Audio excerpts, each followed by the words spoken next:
நல்லா திக்கா ஒரு எம்டி சால்னா.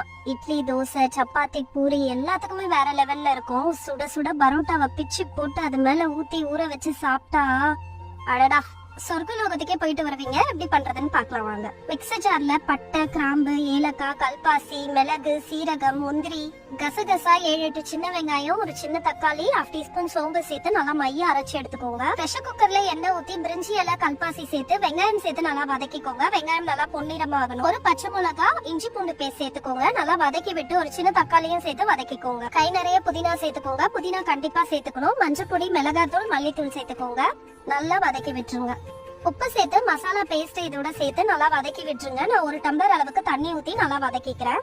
இப்போ ஒரு கைப்பிடி தேங்காவை சேர்த்து நல்லா மைய அரைச்சி எடுத்துக்கோங்க. குழம்பு நல்லா கொதி வந்ததும் தேங்காய் பேஸ்ட் தண்ணி சேர்த்து மிக்ஸ் பண்ணி ஒரே ஒரு விசில் பிரஷர் குக் பண்ணி எடுத்துக்கோங்க. அவ்வளவுதாங்க. கடைசியா கொத்தமல்லி ஆட் பண்ணிட்டு சர்வ் பண்ணுங்க. என்ஜாய் பண்ணுங்க.